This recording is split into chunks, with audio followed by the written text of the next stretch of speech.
വാദ്യകുലപതി പല്ലാവൂർ അപ്പുമാരാർ സ്മാരക വിദ്യാസ്വാദക സമിതിയുടെ നേതൃത്വത്തിൽ സംഘടിപ്പിച്ചിട്ടുള്ള ദേശീയ പല്ലാവൂർ താളവാദ്യ മഹോത്സവത്തിന് തുടക്കമായി. കൂടൽമാണിക്യം ക്ഷേത്രം കിഴക്കേ ഗോപുര നടയിൽ സംഘടിപ്പിച്ചിട്ടുള്ള വാദ്യമഹോത്സവം പെരുവനം കുട്ടമ്മാരാൽ ഉദ്ഘാടനം ചെയ്തു.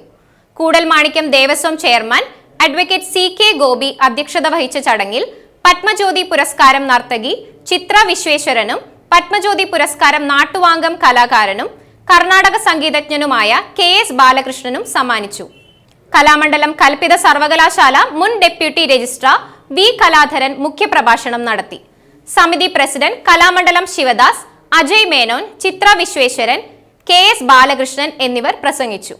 ഈ സന്ദർഭത്തിൽ എന്നോടൊപ്പം ഇവിടെ വേദി പങ്കിടുന്നത് രണ്ട് മഹത്തായ കലാവിഭാഗങ്ങളുടെ ഉന്നതരായ കലാകാരന്മാരാണ് ഇവിടെ ആദരിക്കപ്പെടുന്നത്. അവരോടൊത്ത് ഈ പരിപാടി ഉദ്ഘാടനം ചെയ്യാൻ സാധിച്ചത് ശ്രീമതി പത്മശ്രീ ചിത്ര വിശ്വേശ്വരനായാലും അതുപോലെ തന്നെ ശ്രീ KS ബാലകൃഷ്ണനായാലും അവരുടെ മേഖലയിൽ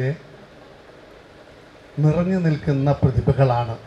ചിത്ര വിശ്വേശ്വരനെ കുറിച്ച് നാം അവരെ നേരിട്ട് കാണാത്തവർക്ക് പോലും ആ പേര് കേട്ടാൽ അവരുടെ നൃത്തത്തെക്കുറിച്ചും അതുപോലെ അവരുടെ കലാപ്രവർത്തനങ്ങളെക്കുറിച്ചും അറിയുന്നവരാണ് ഇരിഞ്ഞാലക്കുടയിലുള്ളവർ.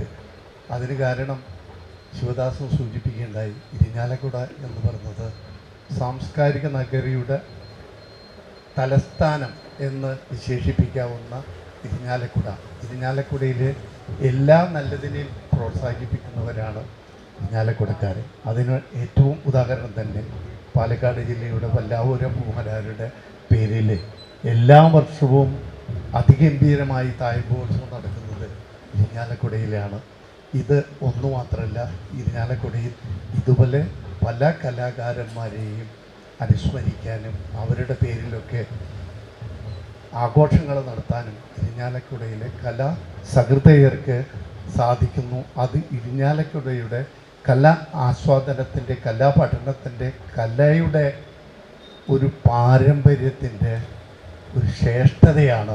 അത് ഉണ്ണായി വാര്യർ എന്ന മഹാഗുരുവിൻ്റെ പാദം, അതുപോലെ തന്നെ ഭരതസ്വാമി സംഗമേശിൻ്റെ അനുഗ്രഹം